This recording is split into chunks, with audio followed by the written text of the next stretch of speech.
Okay, so we're running a little bit behind schedule, but we're gonna try and make it up with shortened breaks between talks. So I'd like to welcome Amy Radenskaya, who's going to talk to us about math, medicine, and mysteries. Yeah, and I'm so sorry about everything, but I'll just try to be quick. Okay.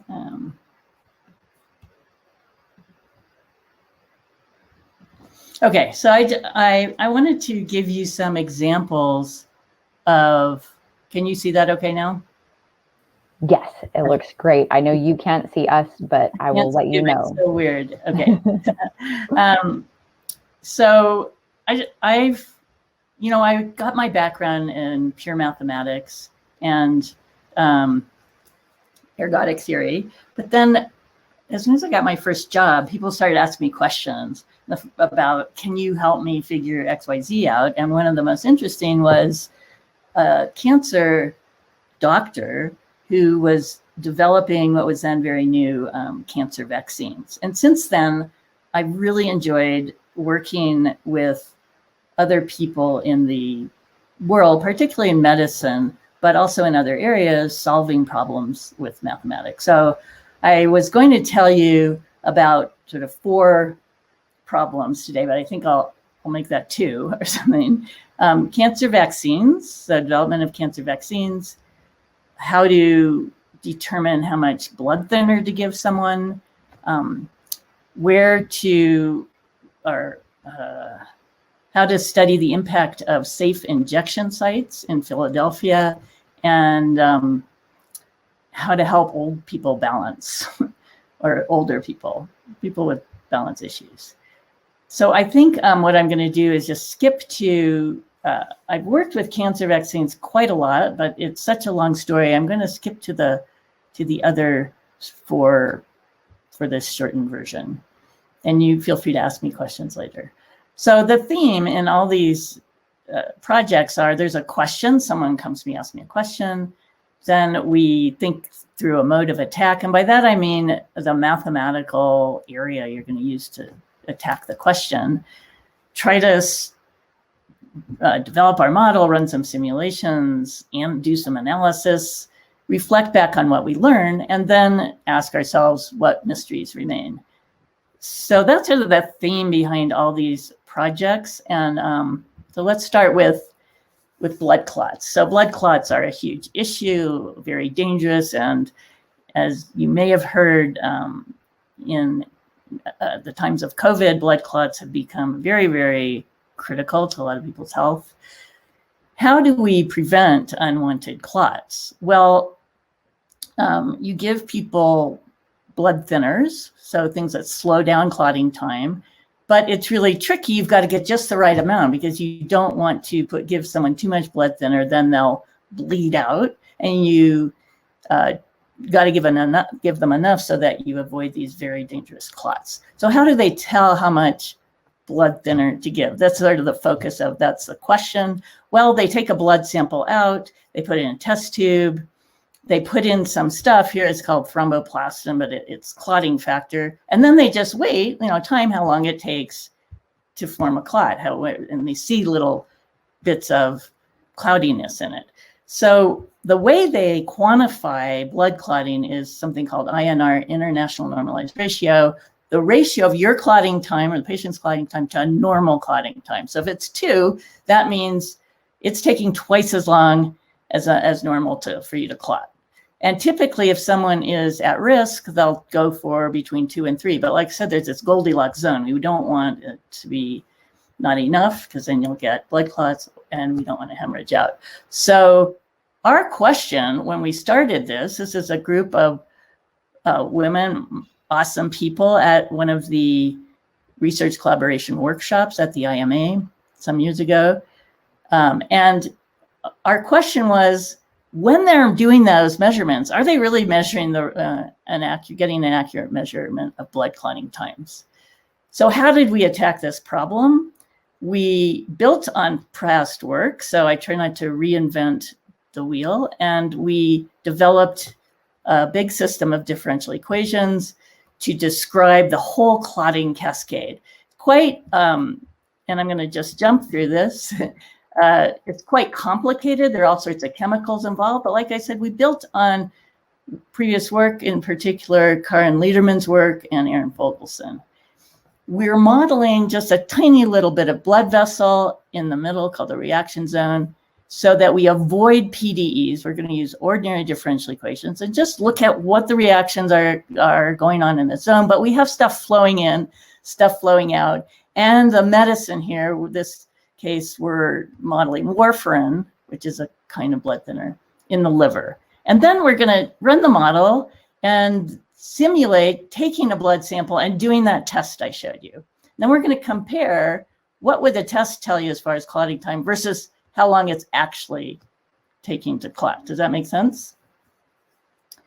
Okay, so I'm going to skip some of the details of how the model's developed. There's a lot of physics in it, and the stuff is flowing, and we get this huge network. There are 91 state variables and over 100 differential equations. Okay, so you get the idea. But each equation is fairly simple.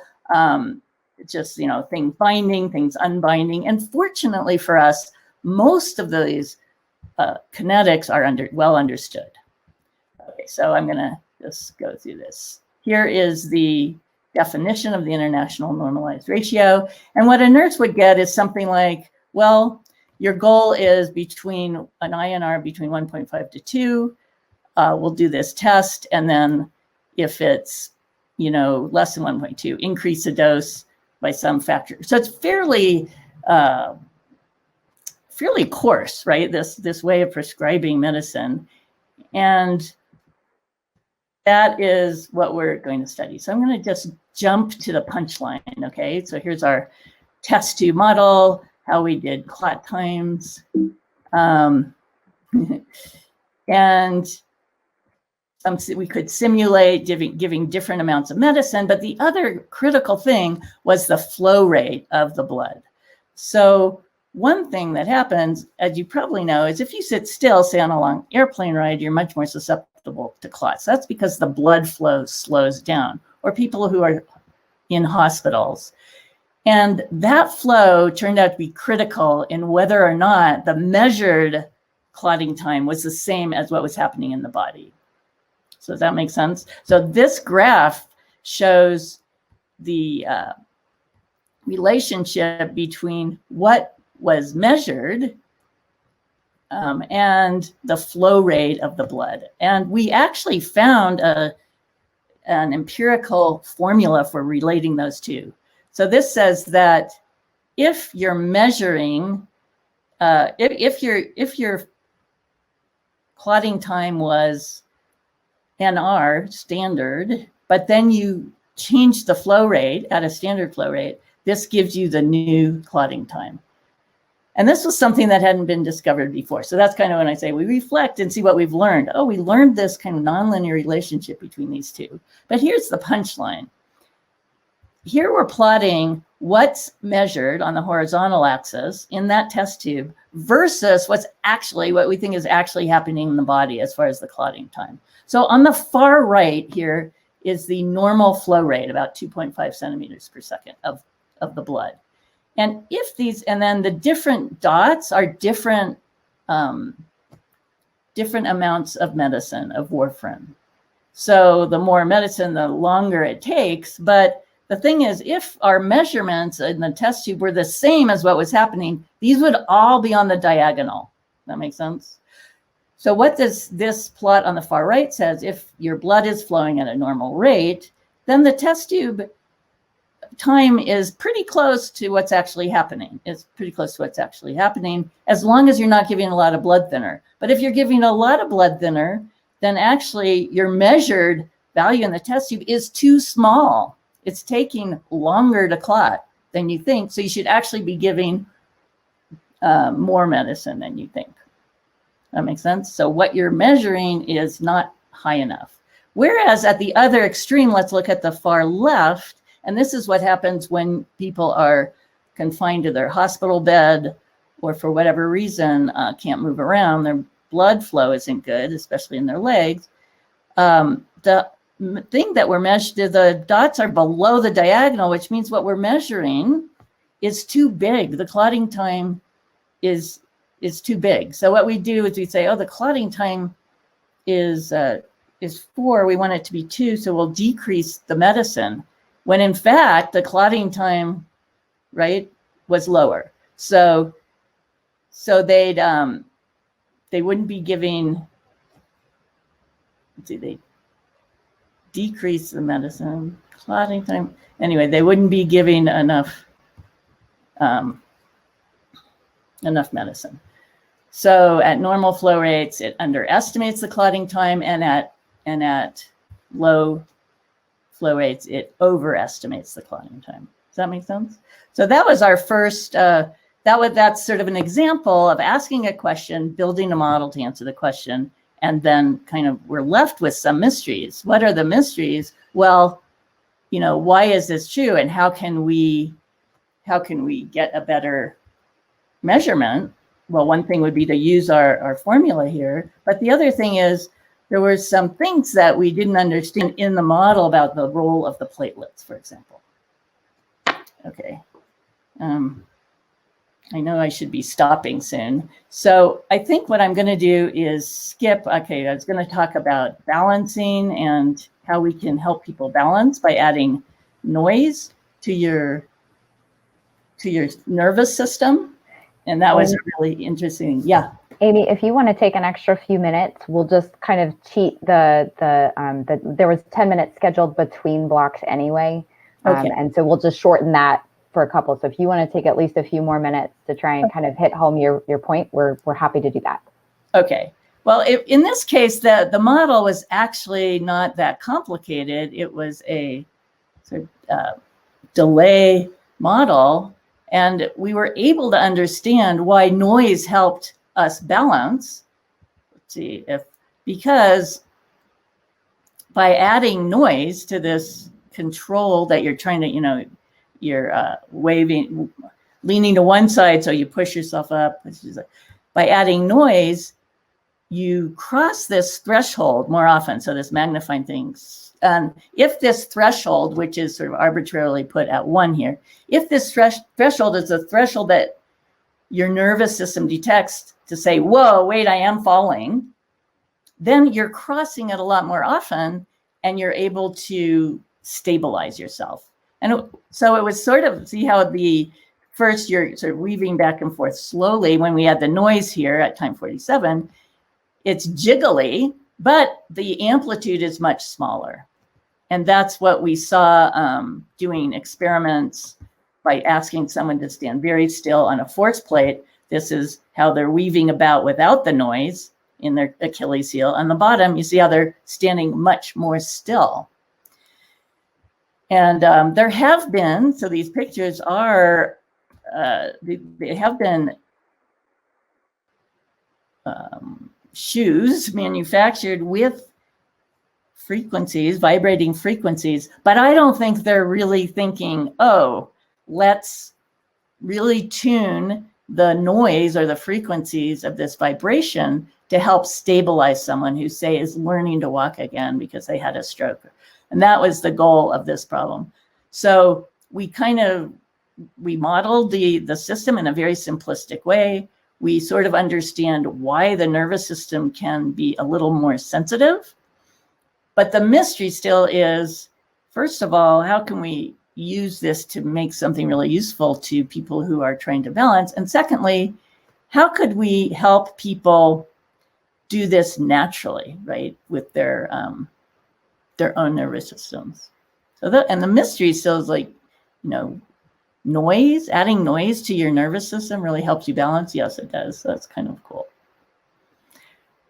Okay, and so the final thing I really wanted to talk about, because this is the most recent project, and it's pretty interesting to me because it uses different kinds of models. So far we've seen differential equations, we've seen delay equations, and we've seen differential equations with delays and with noise, right? So now this was a problem presented by a group in the city of Philadelphia, which it's experiencing the worst opioid overdose situation in this country. For a number of years, some organizations have been pushing to build these overdose prevention sites, which are places someone can go and get their drugs tested and use drugs in a safe environment where someone can, in particular, resuscitate them if they overdose. And also, it's an opportunity to educate people. So in Philadelphia, has been a lot of protests and backlash about putting these they call them OPSs, overdose prevention sites. They've been very successful in other countries. So in Canada has some in Toronto, in Vancouver. They've had them in Holland, in the Netherlands for quite a while. But while many people are for these sites because they save lives, other people push back because they said, we don't want to encourage people to use drugs in our neighborhood. So the question was, how can we use mathematics to help make policies around that will help people understand what the impacts of these sites will be, both on the community and on the people themselves? Does that make sense? So we were working with a group in Philadelphia who had a lot of data, historical data about opioid use and abuse. And we thought about this, it's got a spatial component in it, right? Because the one question we're trying to ask is, what's the best place to put these sites in the city of Philadelphia?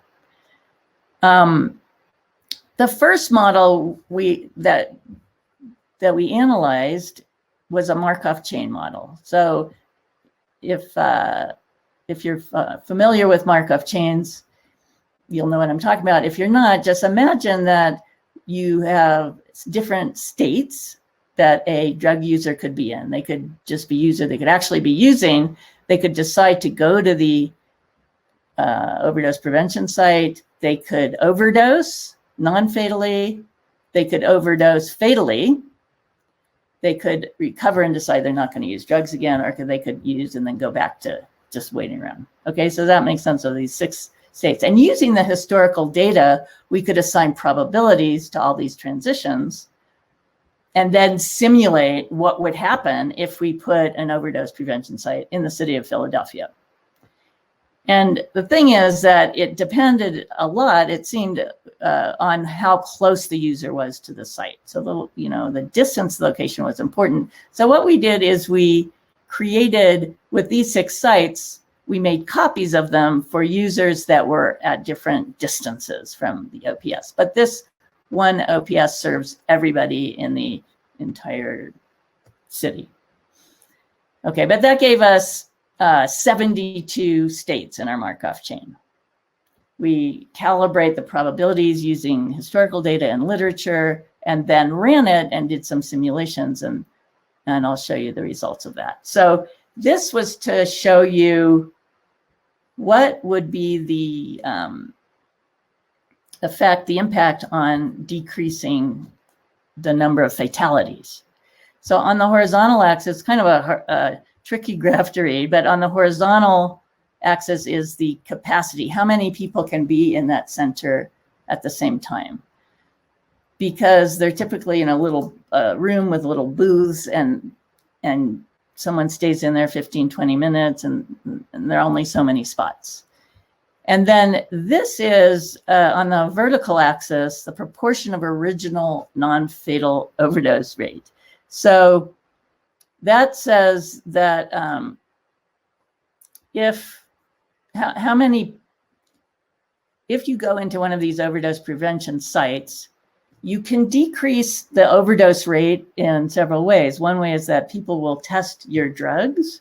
They'll also, it's an environment where you could get exactly the amount you want, et cetera. So if you don't change that at all by going in and you have a small capacity, you actually increase the non-fatal overdoses. Why is that? Because you decrease the number of fatal overdoses, but that means there are more people there who are going to use drugs and overdose. So that's kind of a non-intuitive result. But if we do some careful, help people with their drugs and test them and maybe do some education, and then you actually do reduce non-fatal overdoses. You're definitely going to reduce fatal overdoses, right? Because that is what they do. That's their main purpose. And so if you look along at sort of this level, this line, that's where you're going to see a real benefit from these overdose prevention sites. And the more capacity, obviously, the better. And then the more you can sort of help people be more safe in their usage. So we call this harm reduction, the better. So that was one thing that people hadn't realized. There's this trade-off spot right there. The other thing we could look at, because we had demographic data in the users, we could sort of see the impact of location on who you were serving. So without going into this in great detail, depending on where you put the overdose prevention site, you'll serve white people more, or you'll serve Hispanic people more, et cetera. And that should be something people think about, obviously. Okay, that gives us a kind of, answers some general questions, but we wanted and I was using this Markov model, we wanted a more refined way to look at these things. So this is sort of work still in progress, but some students have worked on this and come up with some things. An agent-based model of drug use. So that an agent-based model is where each person is modeled their behavior. So there's sort of times selected probabilistically according to some process when they're going to do drugs, and then they make a decision based on these probabilities, similar to the ones we saw in the Markov chain, but now each person is doing this separately, kind of in real time, in pseudo real time. Do they go to the injection site? Is it open? Is there room? I'll use drugs, do I overdose, et cetera. And then go through this loop again, and we model this for each person. Uh-oh. There's a picture here for some reason you can't see, but here's where we used, this was done in NetLogo using GIS data. And so there's NetLogos talking to various programs, but we tried putting one overdose prevention site, that's what the previous picture is that you can't see, and then tried putting them in 3 places and running it. And hopefully you can sort of get an idea if I can tell me if you can read this, see this. Can you see it? Yes. Okay, so this is what the model looks like. It just, this is running way faster than real time, but you can see the people moving around and they decide to go. And obviously the people nearer one site are going to go to that site than the other one. So that gives you the idea. And using this sort of more refined approach, we can actually tell people what the impact is of that particular overdose site, and whether you put it in someone's neighborhood or someone else's neighborhood, who are they serving, what kinds of people, and what the long-term effects will be. Okay, so that's the end of my very quick talk. I do want to say that as far as the overdose prevention sites go, these are very much still in the news. And the federal judge says it's not illegal to put them up. That was in 2019. But then there was so much protest and pushback from neighborhoods that the one they were about to put in February of 2020, a little over a year ago, they've put on sort of indefinite delay. And this is something we desperately need. It's just a tiny thing we can do for this huge group of people who are suffering. And so that's the end of my presentation for today. And I welcome questions. All right, so let's thank the speaker in whatever way you can. Thank you, Amy, for a great talk. In order to try and push us closer to back on time, I'm going to kind of defer all the questions to the chat. I'm sure that Amy will be happy to stick around and answer at least a few, or you can reach out to her by email after the fact. So thank you to Amy. We appreciate you being here. Thanks to everybody. Sorry for the technical difficulties. Yes, thank you for hanging in there through the technical difficulties. And we will just kind of jump right into our next talk and try and get a little closer to back on schedule here. How do I get out of this, Cassie? So if you hit the lead, can you get back to the, there you go. Okay, there you go. Perfect. Okay, great. So our next speaker, and so for those of you just joining us, this is the invited paper session on Women in Math, Math in Action, sponsored by the AWM. Our next speaker is Lynn Seymour from UGA. Oh dear, Lynn, I can't hear you. Can anybody hear Lynn? Oh dear.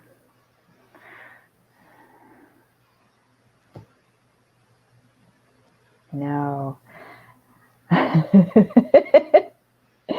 And the technical challenges keep on coming.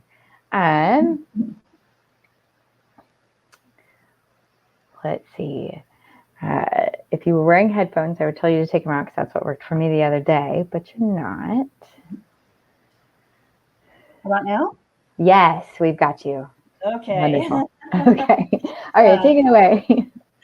All right. Thank you, Cassie, for inviting me to speak in this session. This is some pretty neat work that I've been doing with my colleague Nicole Lazar. We're in the Department of Statistics at the University of Georgia. And my colleague Tom Moat, who is in atmospheric sciences here at UGA. And the students, Brian, Adam, and Rich, have all been doing some really neat stuff. So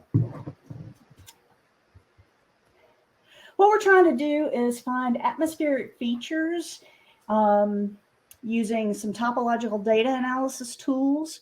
We're going to look at, well, first I'm going to tell you about atmospheric waves and why we should study them and the kind of data that we're looking at to study these waves. And then I'll talk about the TDA tools and this new toy that we've developed. And I'll talk about some of the frontiers that this toy will allow us to explore. So atmospheric pressure, it varies directly with both altitude and temperature, but especially with altitude. And the differing pressure levels are useful to study different things in the atmosphere. So at the surface, it's like 800 to 1,000 millibars of pressure. The lowest atmospheric pressure ever recorded was in October of 1979, and that was in the eye of Typhoon Tip in the Pacific Ocean. The highest pressure ever recorded apparently was recent, and I didn't know this until I was Googling for it. December 2020, a place in Mongolia recorded a pressure of 1,089 millibars. And that was during a really brutal cold snap where the temperature got down to minus 45 degrees C. But we don't necessarily need to confine ourselves to the surface. Atmospheric sciences look throughout the atmosphere for different phenomena.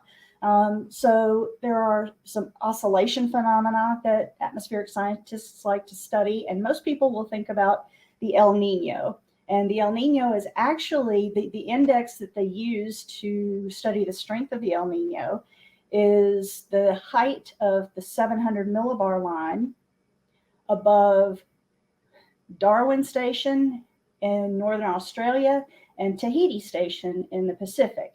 So the El Nino Southern oscillation index is a function of those two heights.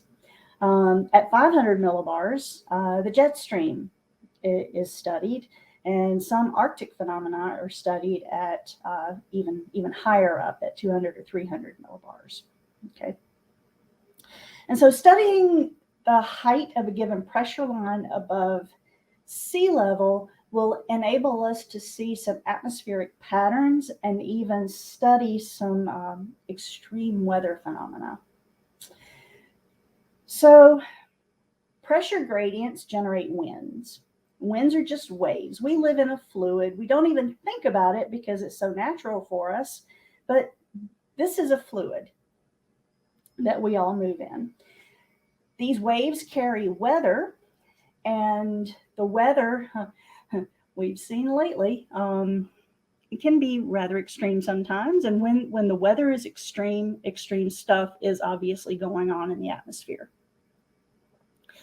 One of my colleagues in atmospheric sciences, Marshall Shepard, observes that, when he's explaining the difference between weather and climate, weather is like your mood and climate is like your personality. So weather is what's going on today and climate's what's happening over time. We are actually going to focus on 500 millibar heights right now because that's where the jet stream is, and that's sort of where we started developing this tool. Now, one of the reasons we want to look at what's going on in the atmosphere, particularly at the jet stream, is started by thinking about a phenomena called wave number that atmospheric scientists talk about. Waves in the jet stream are called Rossby waves, and the number of Rossby waves in a jet stream is called the wave number. And a wave might be defined as a complete peak-trough pair. And so you can see for these two different representations of the jet stream, you might count different wave numbers, might count 2 just in front of your face on panel A, and you might count 1, 2, maybe 3 just in front of your face in the second panel. But Rossby waves actually will tell us something about season. Okay, in the summer, you typically will see 5 to 10 Rossby waves in the atmosphere.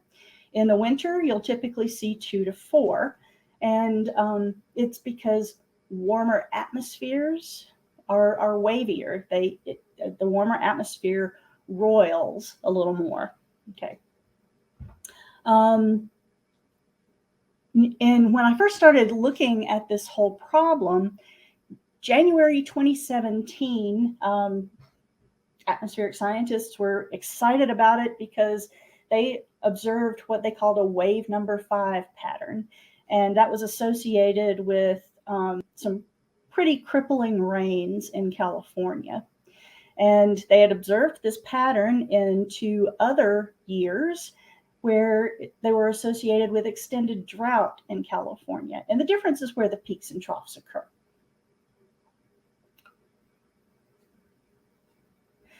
So increased numbers of Rossby waves are related to extreme precipitation. They're related to extreme temperatures. And I'll show you a hot off the presses picture of what our tool is telling us about the heat wave that just hit the Pacific Northwest at the end of June. But increased numbers of Rossby waves are also related to a decreasing temperature gradient.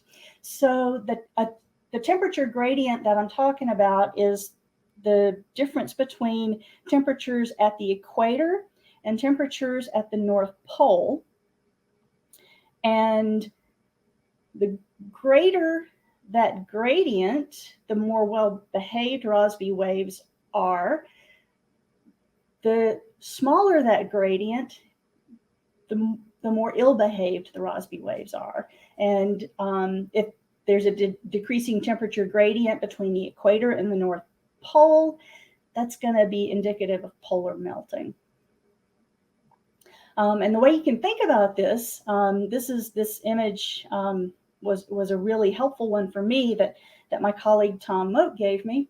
If you consider a vinyl record spinning on a turntable, and if you apply a heat source at the outer edge of that record as it's turning on the turntable, the vinyl is going to warp and become more wavy as it absorbs more heat. And that's the kind of thing that you're thinking about with the Rossby wave. Okay. Determining wave number is an inexact science. Two perfectly well-trained scientists can give different estimates of wave number, even though they might be in the same ballpark. You will not have a case of two good scientists saying, oh, I see 2 Rossby waves, while the other says, oh, I see 10. They're usually going to be in the same ballpark, but sort of giving these ballpark estimates of wave number isn't really conducive to scientific reproducibility, which is kind of what we'd like to do. We'd like to help out with that.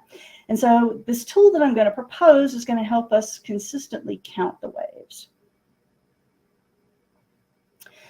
So to do this, the tool is based on topological data analysis. And TDA is a framework for describing the shape of data. So if I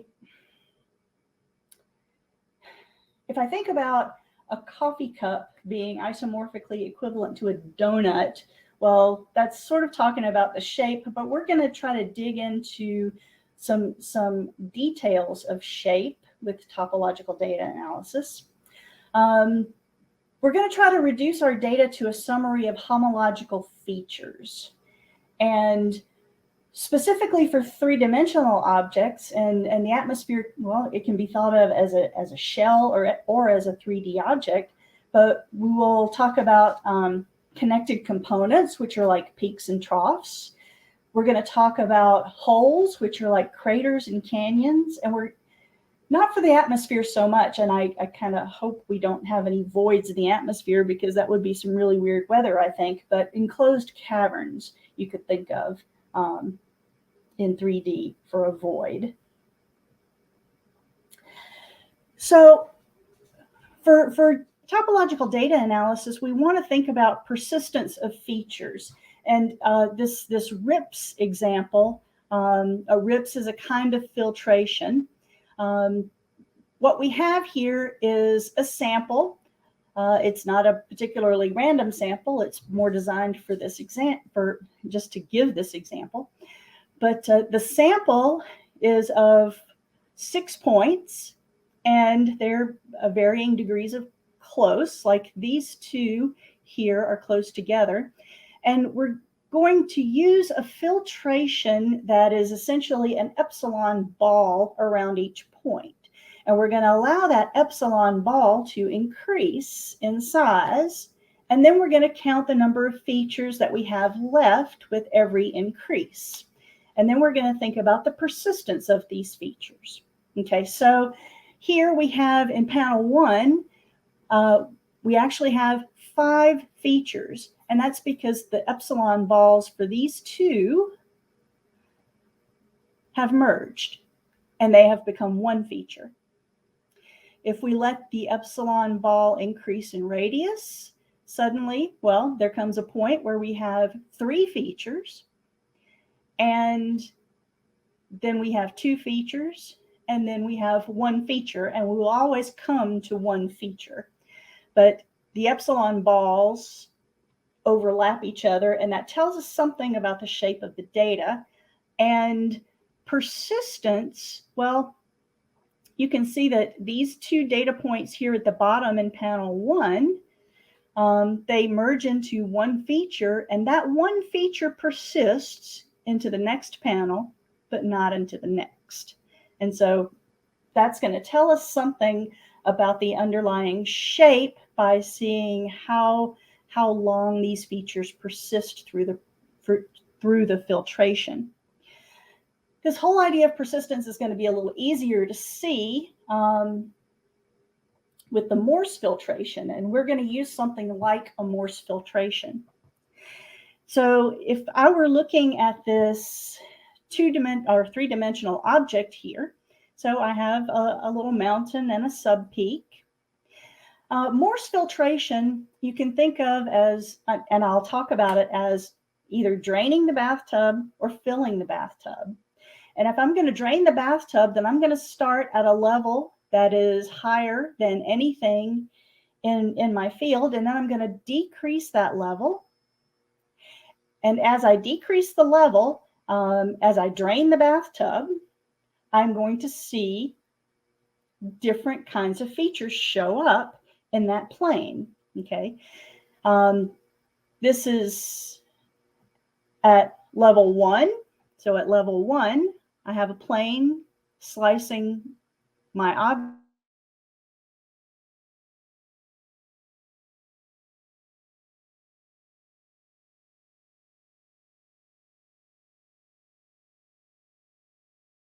object, 1.5, I have completely covered up the sub-peak. And so that tells me something about the shape of my object. Now, in the atmosphere, the way I first started thinking about this was thinking about these 500 millibar heights. So this is the height above mean sea level that it takes us to get to 500 millibars of pressure. Okay, and so this is actually going to be, so if you look at this surface, I want you to think about the atmosphere as a wrinkly ball, but we've broken this surface. This is at 0 degrees longitude where we've broken it and flattened it out. 25 degrees to 65 degrees is the mid-latitude range. 0 degrees is the equator, 90 degrees is the North Pole. And so this is going to be the surface that we're trying to investigate. And as we drain the bathtub on this surface, well, here's one set of features that we might see as we're draining the bathtub. So this feature, these two features in the corner, well, they're really the same feature. And then we see a whole bunch of features down here towards the equator. And this is actually normal. We don't see too many features in the Arctic, or closer to the Arctic, as we see closer to the equator. All right, so we're going to focus on a single latitude. And so if we're going to focus on a single latitude, we're basically going to draw a line across the surface here. And then we're going to look at the heights of 500 millibars at that latitude. And that's what this is. Okay, so this is a single latitude, and we see lots of peaks and troughs. Some of these peaks are quote unquote real. Some of them are like noise, and I think of those as splashes. And so the ones in red, those are probably real features. The ones in blue, they may or may not be real, particularly this one in the middle here. But you can see that this feature, well, on the rightmost, well, it might be important, it might not. And so what we want to do is gather information about persistence in these heights. And we want to gather this information across the different latitudes. Because if we have a Rossby wave, then it's going to persist across latitudes. If we go back to this surface, we can see here's a wave right here, and it's persisting across latitudes. And so we want to develop a tool to try to envision that. And the tool that we've developed is probably the first of its kind to look in one direction and gather information about two directions simultaneously. And so what we have, it's called a seahorse plot, and it was named by the son of one of the graduate students because he was watching Daddy work and went, "Daddy, it's a seahorse." So what we have here, I've shown here 3 different latitudes and the 500 millibar heights at those 3 different latitudes. And each of these curves corresponds to a column in the seahorse. And so across the x-axis, this is latitude. The y-axis is the height of my filtration. I'm going to drain the bathtub. And so when I start at a high height, I see maybe 1 feature, and I keep going and I pick up more features and I keep going and I lose features until I have just 1 feature left. And so that's what's happened here. I get 1 feature and then I keep draining until I see another feature, and I'm counting features as I drain the bathtub in these columns. And so we can use the seahorse to make inference about the numbers of features in these waves. And what we can do, maybe we can use these different qualities. So maybe areas, larger areas are more likely to represent true features. So for example, if you look down here, kind of in the belly of the seahorse, there's 1 blip of maybe 4 or 5 features, or sorry, 6 or 7 features. There's 1 blip down here, and that may or may not be real. So it could be like this feature maybe, or something even smaller like this feature. And do you want to really count that as a wave? I don't know. And I don't know that we know how to find the right answer. And we're looking right now at simulations to help us see how the seahorse tells us things. All right, so we have a 500 millibar surface here, and we've seen his seahorse. This is a simulated surface. It's not anywhere near as interesting, but its seahorse isn't anywhere near as interesting. And I take it I have not much time left. Yes. Okay.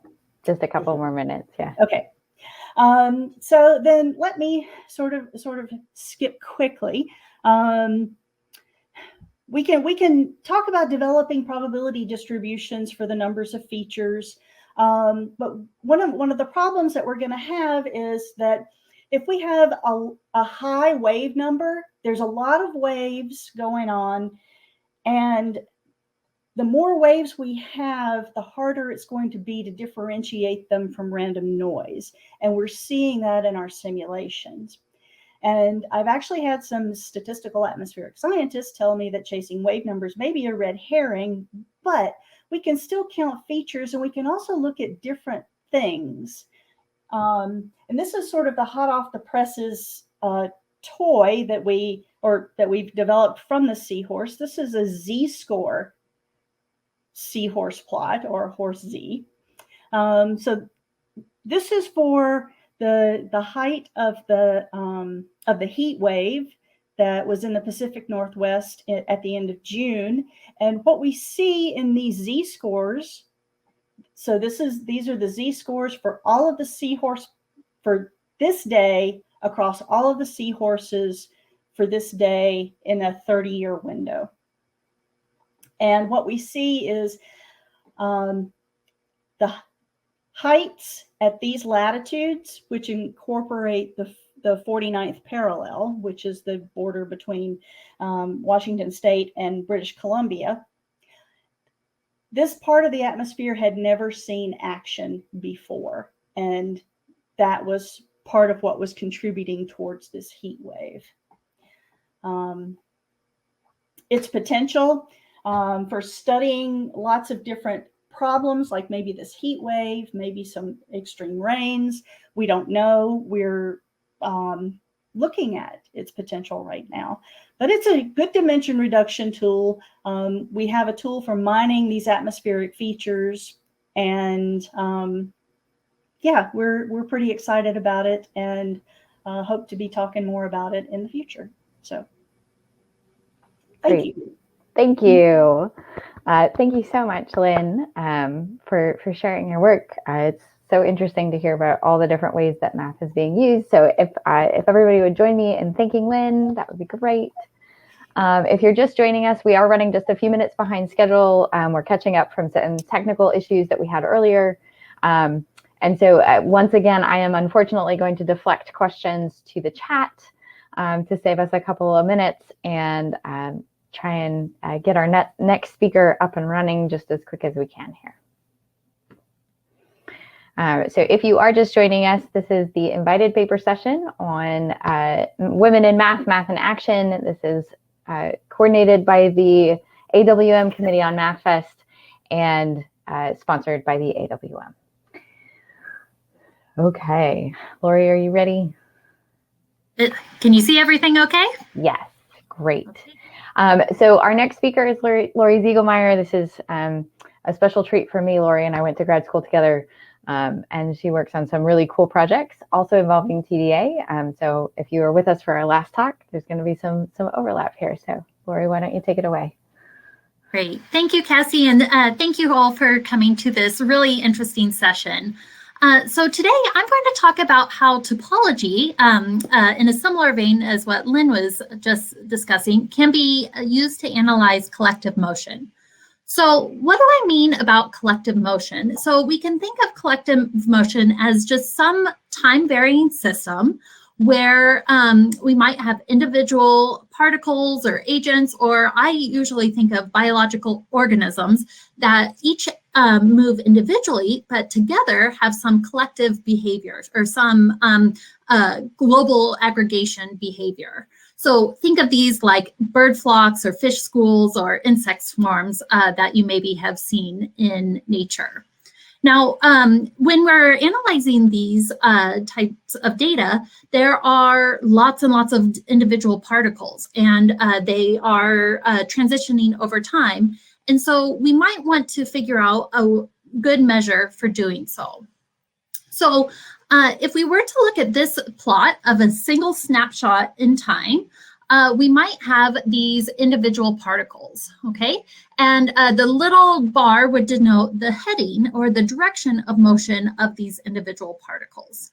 So there was a classic way to analyze these biological aggregations in the modeling community, and they did so by constructing measures from physics. So for instance, one measure might be to ask, are the particles all aligned at a particular time? So the alignment order parameter just takes the sum of all the velocities, adds them up, and then normalizes it. And if these particles are all moving in the same direction, then we assume, or we know this alignment order parameter will be close to 1.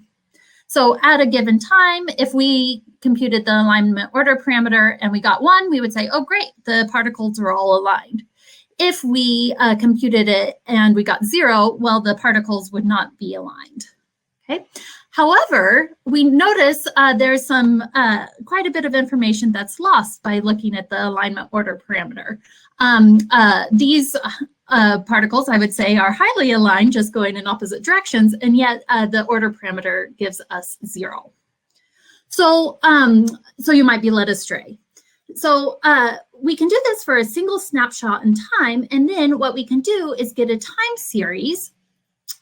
So over some simulation time, perhaps, or experimental data, depending on what you're working with for your data. And if we had a time series like this, we would say, oh, at early times, the particles were not at all aligned. At later times, they are highly aligned. And so that tells us something about the system, and we would be able to track this collective motion. Now, instead of using these alignment order parameters, my goal is to use topology to summarize the dynamics of these time-varying collective motions.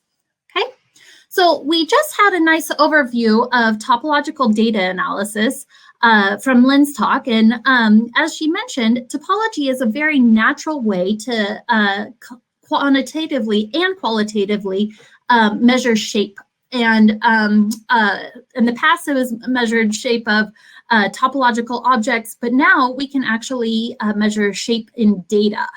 And we can do so following this pipeline. So for the first step is that we might take our data and think of it as some point cloud.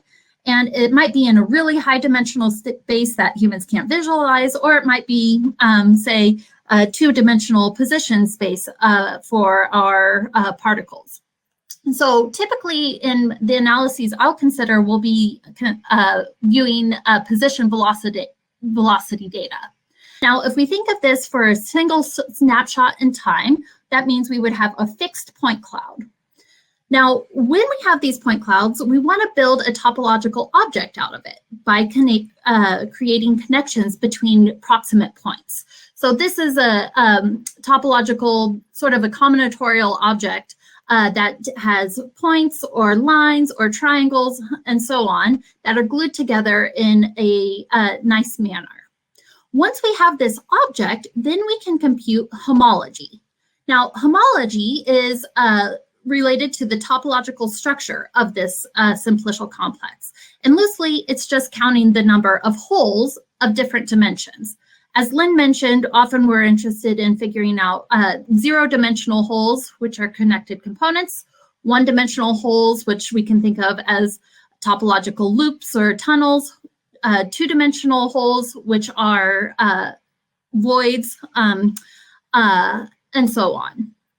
Now, one of the beauties of persistent homology, which is not just looking at a fixed simplicial complex, but is to change your simplicial complex and track how the homology changes as the scales at which the connections are made changes.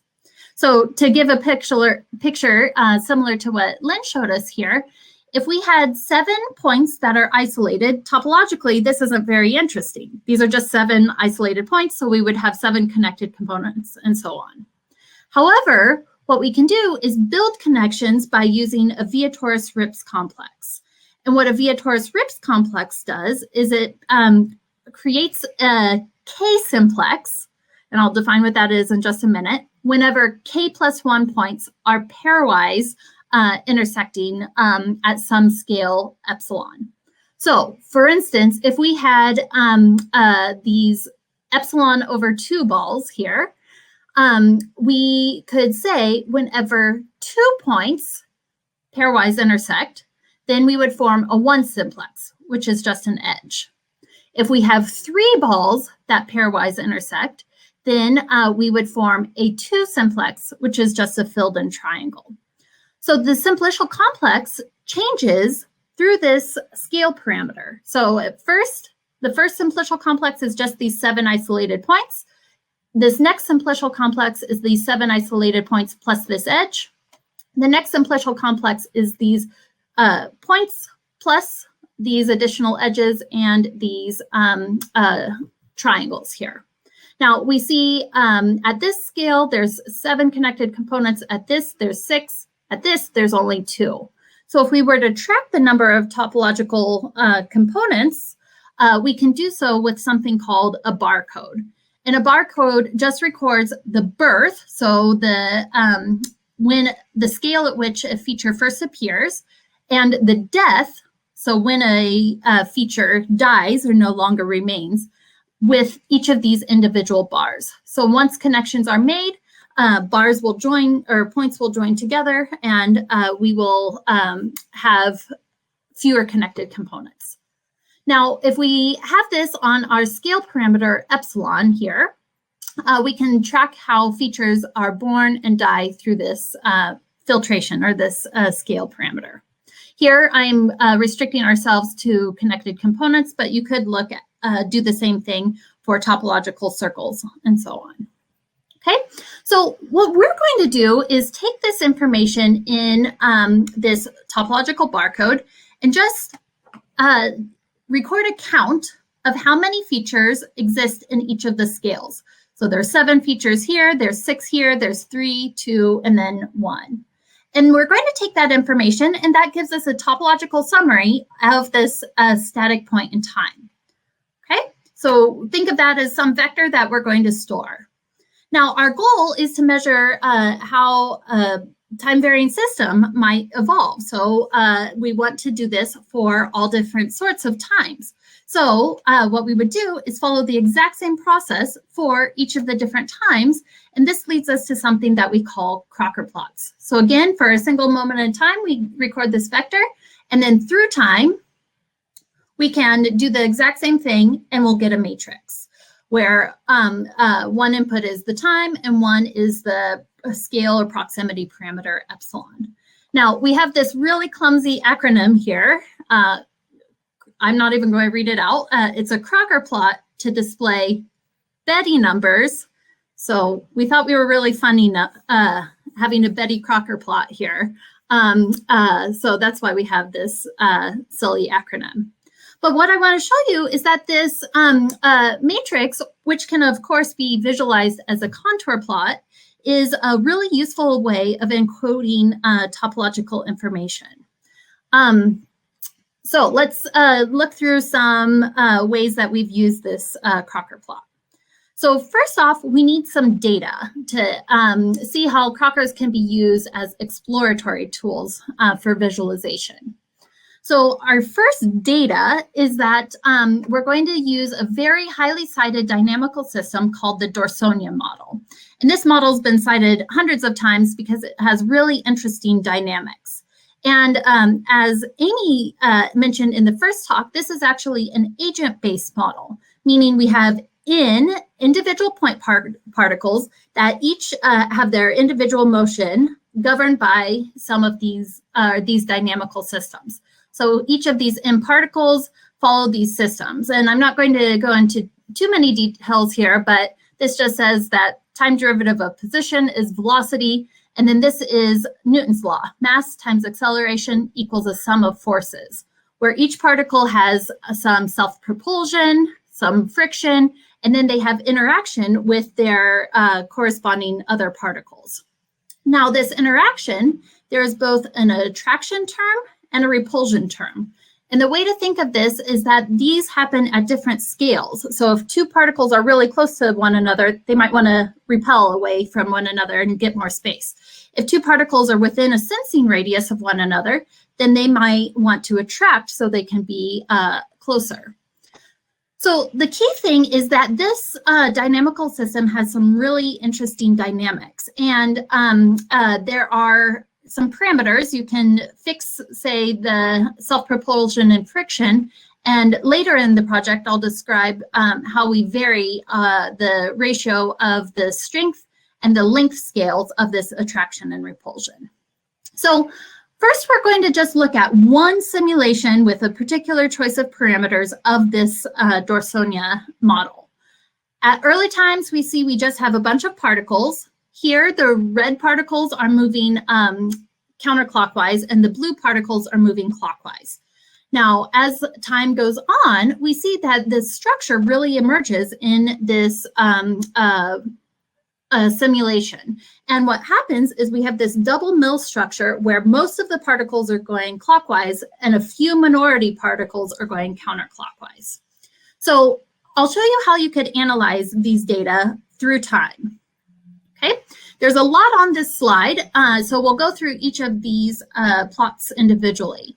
So the first is sort of the old school version. So looking at these order parameters from physics.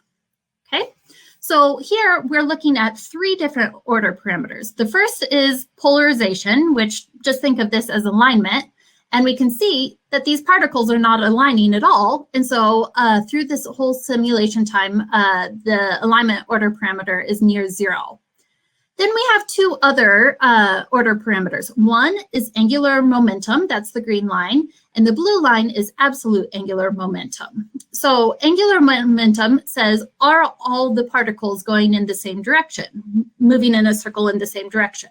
We see that the line is not all the way up to 1, which means that most of the particles are moving in one direction, but not all of them are. However, absolute angular momentum just says, are they moving in a circular direction? And we see over time, yes, they all are. So these order parameters were sort of constructed by using a priori knowledge that the simulation does in fact have this double mill structure, and you could say, oh, look, we can discern it here. However, now we're going to use a topological approach. So here, this plot is looking at dimension 0, so number of connected components. And the way to read this plot is it's this Crocker plot. And so we have our simulation time and our proximity parameter here. I'm not displaying components greater than 5, interpreting them as noise. And what we can see as time goes on, there's sort of this sporadic coagulation and fragmentation of the particles. Okay. However, the more interesting one is looking at the number of topological circles. So if we think about position velocity data of these particles, there's going to be 2 topological circles corresponding to these two, the particles moving clockwise and the particles moving counterclockwise. And as time goes on, we clearly see these 2 particles emerge through this topological summary here. So there's 2 topological circles that exist at this scale parameter, and then at larger scale parameters, there's only 1 topological circle.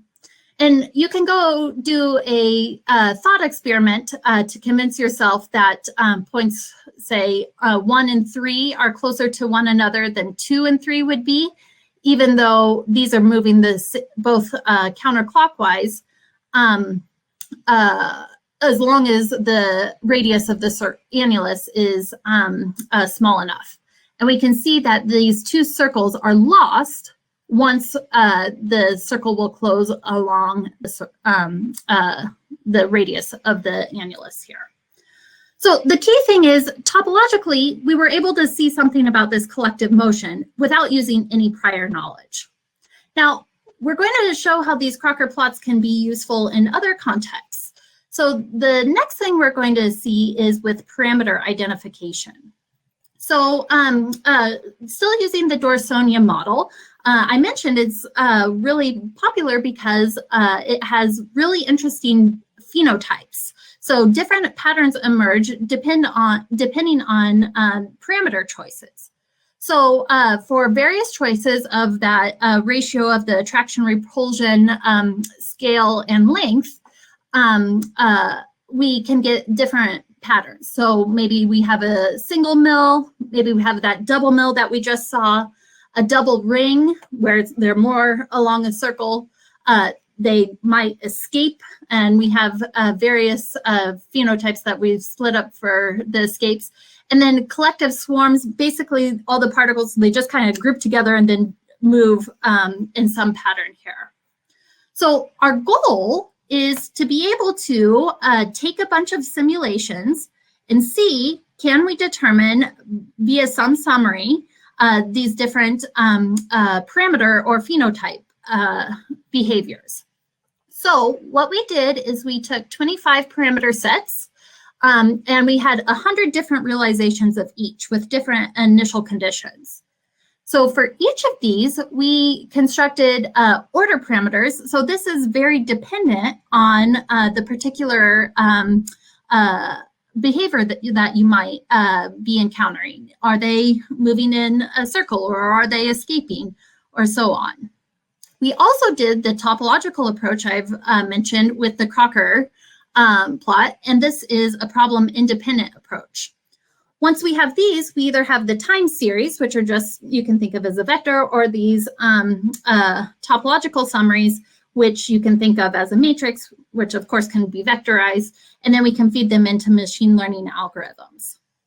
So we did a couple different algorithms, but the one I'm going to show you today is a very classic one called the support vector machine. And the idea is, if you want to see if data can be separated, you can take 2 classes of data and put the maximally separating hyperplane between these 2 data.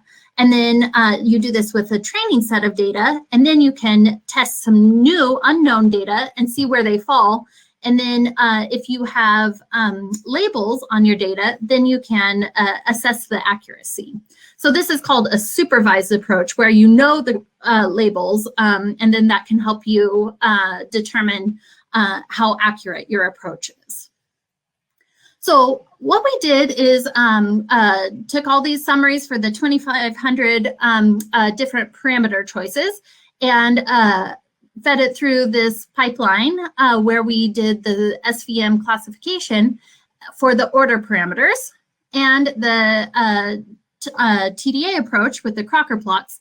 And here I want to mention our data is not position velocity data, it's position and position of previous time data. And we did this because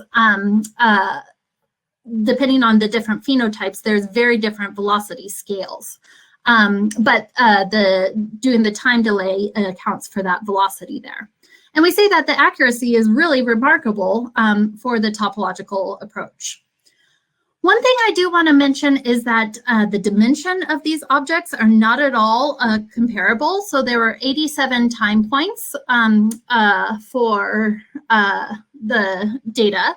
And for the Crocker plots, we have the 87 time points. Here I have 86 because time delay, we need the previous one.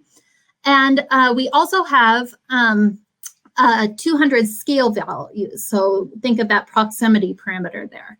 So you might say, well, this is sort of cheating. You're using way more data to do your classification. So we were curious if reducing the dimension made an impact. And we see that if we reduce the dimension down, here we just use PCA to do this.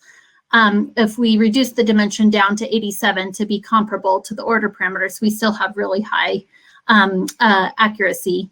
And the most a really amazing thing is that if we have three-dimensional topological summaries, we still have quite high accuracy. Okay, now in the final project I wanted to mention, we can use these Crockers to assess model validity. So in this project, this group of researchers, group of undergraduate students at Macalester, collected pea aphids and they videotaped them in these featureless circular arenas and just wanted to track how these aphids moved. So there were 9 different experiments of these aphids and they used video capture software to figure this out. And they tracked the motion here. And what they did is from that experimental data, they built 2 models. So these are probabilistic models, and they the transition between the aphids depends on each aphid's nearest neighbor. So the distance is, or each aphid's step length or turning angle, or whether or not they move or not, is based on the distance to the nearest neighbor. So here's an example of the aphids where they start at the green dot, they move to the red dot in the experiment. And then with the same initial conditions, we have one simulation of the interactive and the control model. And the research question here was, well, is the interactive model accounting for these interactions between aphids and their nearest neighbors more faithful to the experiment, or is the control model, and the control model doesn't account for any of these interactions? So we wanted to do the same pipeline that we considered in the last project, except here we want to do a 2-sample t-test to assess, is the distance from the order parameter time series more for the control model more faithful to the experiment, or is the Crocker plot more faithful to the experiment for both the control or the interactive models? And there's a lot of data on this table, but the main takeaway is that green means that the interactive model is more faithful to the experiment than the red, the control model is. The red says the control model is more faithful to the experiment. The first table has order parameters, polarization, angular momentum, absolute angular momentum. This is distance to nearest neighbor and percent of aphids moving. You could say these 2 columns are cheating because these are inputs to the model. So if you're saying, oh, using these measures and their inputs to the model, well, of course, the model is going to say those are more accurate. these have no real basis with actual aphid motion. This table has the topological approach, and what it says is that the interactive model is more faithful, but it doesn't use any prior knowledge to get that message. So in conclusion, I just want to say that topology is a useful and versatile way to analyze data, and it can reveal some really interesting structure. And I've discussed our Crocker plot approach, which can be used with machine learning and statistical tools to do some cool things. Okay, so thank you. I'd like to thank my collaborators, especially wonderful undergraduate student M. Ulmer, who worked on the aphid project, Tom Halverson, who came up with the Crocker acronym, Chad Topaz, who was a co-author on all these projects and got me interested in this area, and then my great group of collaborators that was formed through a mathematics research community. So thank you. Okay. Great. Thank you, Lori. Let's thank the speaker in whatever way you can, perhaps in the chat. So once again, we're very close to being on time now. So we are going to kind of head straight to the next talk. Again, I'm sure that Lori will be happy to answer questions in the chat as they come up. And we will get ready for our next speaker. So if you are just joining us, we are running just ever so slightly behind. We're almost caught up. It's great. So this is the invited paper session, Women in Math, Math in Action. We're looking at research done by women who are doing math for the purposes of not math. It's been really fascinating so far. The session is organized by the AWM Committee on MathFest, and I'd like to thank my co-organizers on that, and is sponsored by the AWM. Okay, Celeste, are you ready? Okay, so it is my great pleasure to introduce Celeste Woodruff at James Madison University, who is going to talk about how she uses math for geology.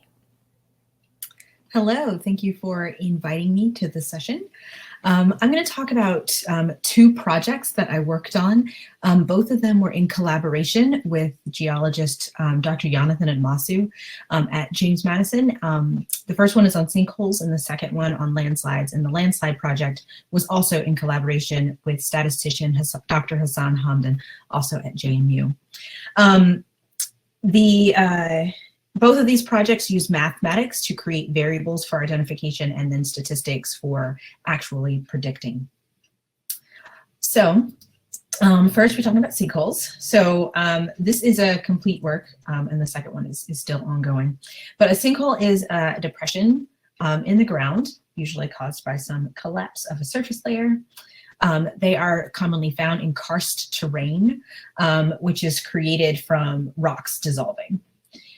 Here's a map of the US. About 20% of the US is karst. We are in Virginia, and you can see here that we have, oh, you can't, my mouse is behind, but you know where Virginia is, and there's karst, and we are in that karsty area. And then I used to live in Florida, which you can see is like completely karst. 40% of our drinking water does come from these aquifers, so it is a little disturbing that there are sinkholes there. And karst also exists around the world, so it's not a US phenomenon only.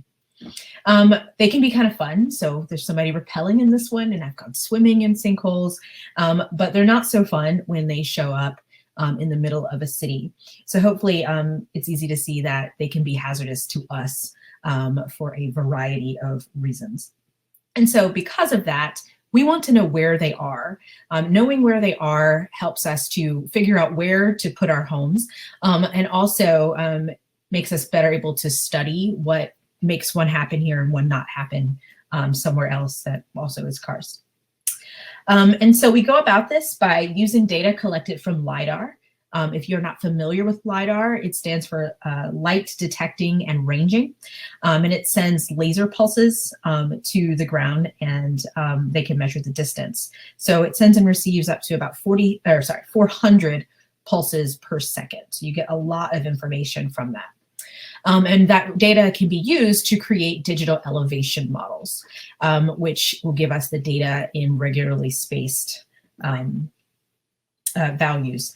And so I'm not making these DEMs, they're made already, but high enough resolution models can actually capture these sinkholes and give us better information than just an aerial photo would. Just to show you how that might seem, this is a picture in an area around Harrisonburg. There's lots to see here, trees, farmland, roads, all kinds of things. And then this is a DEM of that same region. So we filtered out all of the trees, colors, all the stuff that would distract you, and you're left with a topographic map of the area. And so a geologist can look at a DEM, pick out sinkholes because they're rounded and they're depressions, and they can say, I'm pretty sure that's a sinkhole, but there are lots of spots to check. And so we were looking for a way to automate the process. And so what we did was we started with ArcGIS. So Dr. Admasu, he did this part where he used ArcGIS to fill in the depression, so to speak, and then get the boundary data from them. And then I took that data and downloaded it and drew out the boundaries along with the centroids that we also pulled from ArcGIS to see what they looked like. So here are some examples of regions that actually were sinkholes. They are mostly rounded. They're not completely rounded. Part of that is that there are not tons of points in these pictures, but part of it is also because sinkholes don't all sink in all at once. It doesn't always form a perfect circle right off the bat. And sometimes it takes a while for all the pieces to catch up. But vaguely rounded is what we're looking for. And here are some examples that are definitely not sinkholes. These are pointy, some flat, blocky, they're just not round at all. And so we know that that is not what we're looking for. So this idea of roundness is what we focus on. And we looked at 3 different variables to describe that roundness. The first one is circularity, which tells us how close to a circle it is by comparing the area and the perimeter of the region. Sphericity, it's similar, but we're looking in 3D this time. And then those two are actually found in routines in ArcGIS. So ArcGIS can calculate those things for you. And that's what we did for those two. And so the third variable is the new one. And that third variable is curvature, because we figured curvature might actually be helpful. You know, any calculus student has studied curvature, but usually just looking at a function and seeing how curvy it is at a point. And so when we're looking at regions, that doesn't quite work out the same way, which is why we scaled it.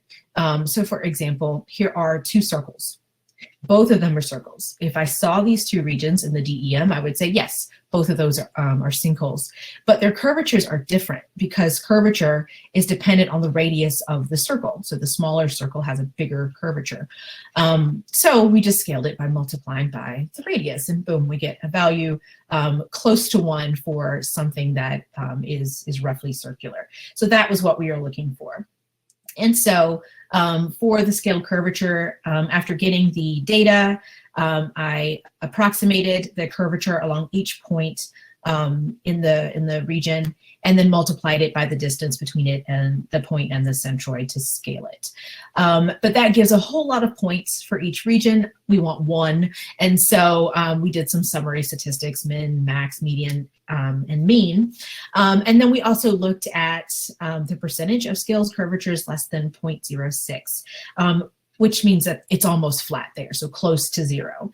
And so we looked at all of those along with the circularity and the sphericity to see what kind of prediction we could use for that. So Dr. Admasu gave me 95 regions from the Shenandoah Valley, which is where Harrisonburg is. And then we used statistics to determine which variables were good at discriminating between sinkholes and non-sinkholes. And then after that, built models to predict whether or not a region would be a sinkhole. For the discrimination, we use t-tests and box plots, but the t-tests assume a normality, and not all of our variables gave us normal distributions, and so we transformed some of them. So we took the log of the circularity, and then we took the square root of the minimum scale curvature and the almost flat scale curvatures to make the distributions more normal. Here are just a couple examples of what these box plots looked like. So the one on the left for sphericity, we can see that the bulk of the data, the middle 50%, is overlapping a lot in both of those box plots. So it's not actually doing a very good job distinguishing between the non-sinkholes and the sinkholes. But then if we look at the maximum scale curvature box plots, the middle 50% of the data is separated. So there is still some overlap, but it's much better than the sphericity plot was. So after we did this and looked at the t-test results for all of the variables, we determined that log circularity, max and mean scale curvature, and the almost flat scale curvatures were the ones that were good at distinguishing between sinkholes and non-sinkholes. And so those were the ones that we focused on. We created 15 prediction models involving combinations of those four, so all the possible combinations of those four. And we used 3 different classification methods for our predictions. The first one was linear discriminant analysis, which requires normal distribution, no problem there, and equal covariance of the variables. That didn't always happen, so it didn't always work for the models that we made. You can still get an answer in R, but it's meaningless. And then quadratic discriminant analysis still requires normal distribution, but we no longer have to worry about equal covariance. And the difference between these two is that the linear discriminant analysis will give you a linear cutoff boundary, and then the quadratic will give you a quadratic boundary. And then we also use logistic regression, which is not actually a classifier. It gives an output of a number between 0 and 1, which is like the probability of being in the group. So the closer to 1 it was, the more likely it was to be a sinkhole, and then closer to 0, more likely to not be a sinkhole. And so we use these models on our 95 test regions. This is only the first 9 models. And you don't really need to pay attention to the numbers too closely. I just wanted to show that most of the values were in the 70 to 90% accuracy range. And so that was really good, but we expect that knowing that we are using our test data for this. So then we used it on something else. There is a place called Boyce, Virginia, and we had 35 regions from Boyce. These were not only checked by looking at the DEMs, they were also checked in person by geology teams. So we know that the ones that we say are sinkholes really are in this data.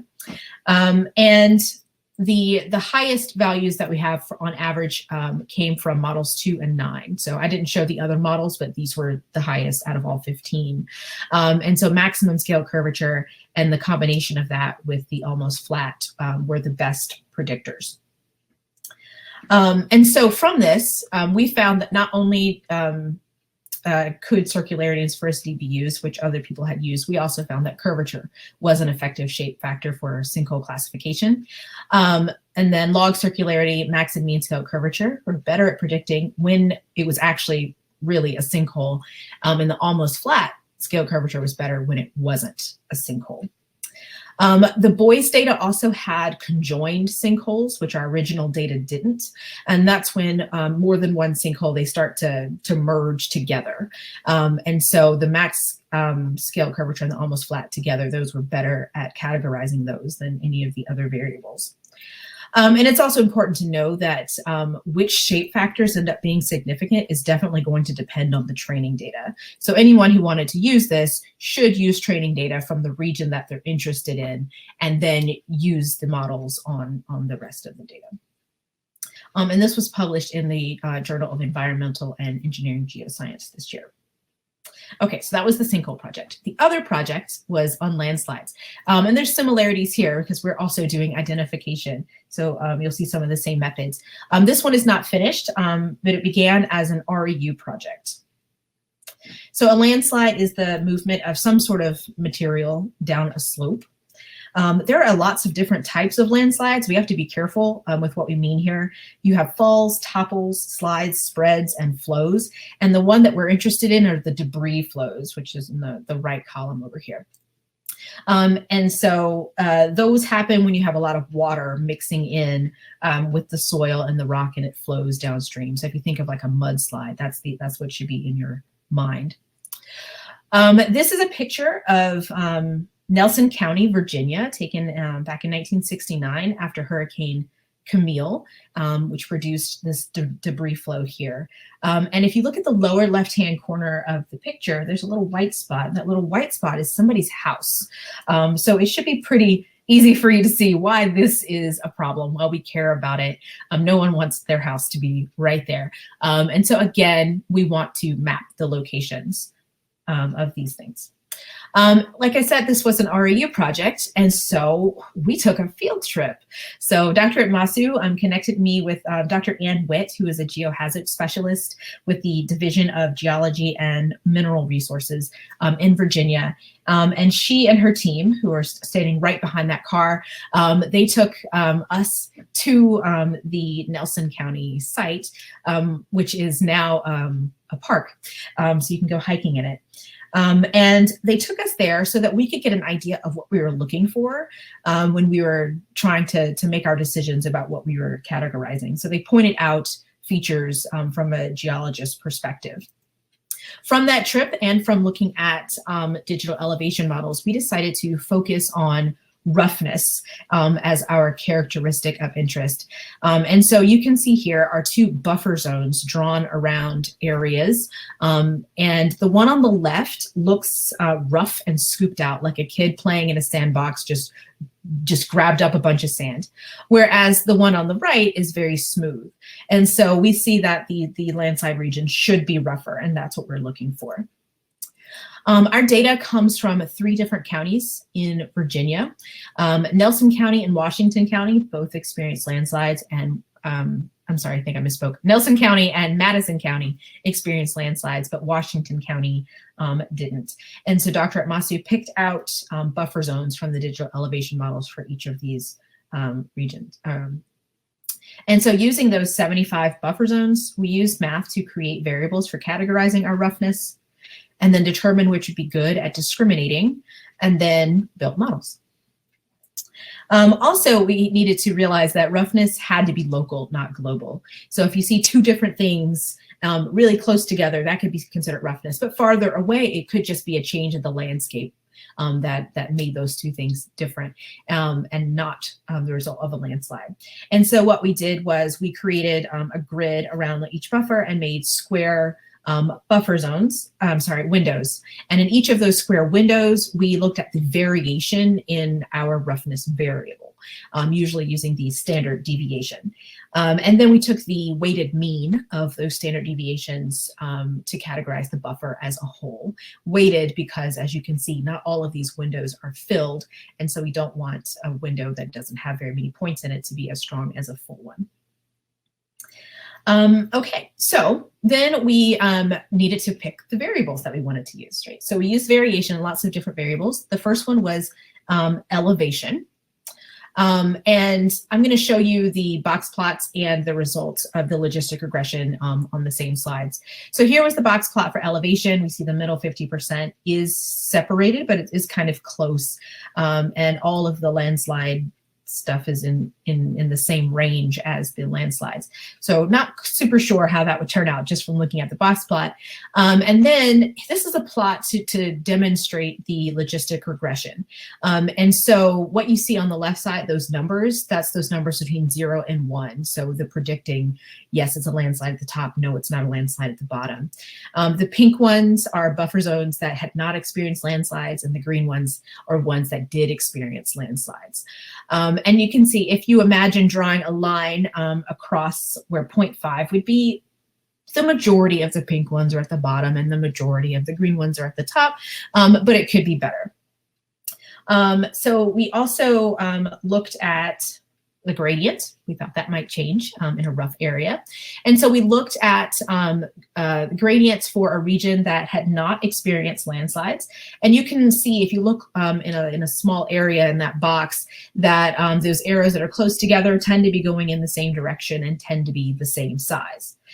However, if we look at a region that had experienced a landslide, it looks like some of those arrows are crashing into each other, and we can see that some are big and some are small close by. So both the angle and the magnitude of the gradient changes in the rough regions. And so first, looking at the gradient angle, that one really did not discriminate very well at all. There's tons of overlap. And if we look at the logistic regression plot, look at the numbers on the left side. The bottom number is 0.6. So it actually classified everything as a landslide, which is definitely wrong. So gradient angle was really not helpful. The gradient magnitude, on the other hand, there's good distinction in the box plots. If you imagine drawing that line halfway down in the logistic regression plot, you can see that, yes, the majority of the pinks are at the bottom and the majority of the greens are on top. And it did a better job than elevation did. Next, we looked at the steepness. And we see good separation in the box plot. And again, good separation, or sorry, good predicting in the logistic regression. Very similar results to what we saw with the gradient magnitude.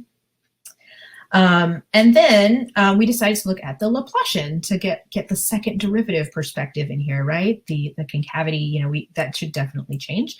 And this one was really good. The only overlap in the box plots was in outliers. And then the logistic regression is almost, you know, perfect. Like, if you're using the 50% line, there are very few places where it was wrong. And I want you to note the Nelson County, it looks like it's one dot at the top. It's not. They're all just on top of each other up there. And then lastly, we looked at normal vectors. And the normal vectors, we saw, you expect that they would be different in a rough region. Here is an illustration of that. And so we made an orientation matrix out of the vectors and then found the eigenvalues. And so this is what we followed from the literature. And we calculated the shape and strength parameters. So the shape as in clustered together, the data clustered together are forming a girdle, like kind of a belt. And then the strength parameter is the strength of the preferred orientation. And so just really quickly, looking at this graph here, the lines coming out from the origin are the shape. And we can see that the data seems to have relatively the same shape. To the left of k=1, we expect clusters for all of it. And then to the right, we would expect girdles. So we're not getting any girdles here. However, if we look at the strength parameters, so these other lines coming out, we can see that the green and red are below the blue. The blue came from the region that didn't have sinkhole or landslides, and the other ones did. So we do see some separation there. And if we look at our box plots for the shape, we see lots of overlap. And then the prediction is terrible because, again, everything was predicted to be a landslide. But if we look at the strength, there's some pretty good separation, and then good prediction there. So that was the majority of what we did. We tried some other things and then found out later in the summer that we messed up a few places. So we didn't do much more than this that summer. But from here, we want to get data from other regions. One, because we want something to compare it to that wasn't our original data, but also because we talked again to the geologists at the end of that summer, and they told us that Washington County might not be a good place to look for non-landslides because it's on the other side of some mountains and the geology there is a bit different. So we want to find something to the east of those mountains to compare to instead. Also, we might throw in the LDA or QDA for model prediction, maybe make more models depending on what we get after we've changed up our data. The coarseness of the data and the window sizes could also change the results, so we want to look more into that. And then eventually want to switch to rectangular regions with moving windows instead of the buffer. And the idea there is that we could get a rectangular map of a region, and then the results of our analysis could create a color-coded picture of rough areas that geologists could use to then investigate further. And that is it. Questions? Okay. Thank you to the speaker. Please join me in applauding however you can. So we do have time for a question. This is very exciting.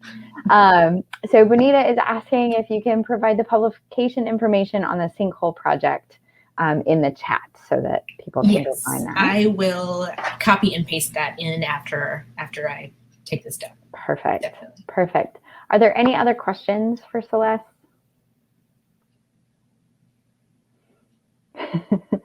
Amy is commenting that the photo of the house on the hill with the landslide like 30 feet away is kind of. Yes, I don't know anything about that house. I really hope that they saw that coming and weren't actually there when it happened. That's what I have in my mind. Less horrific that way.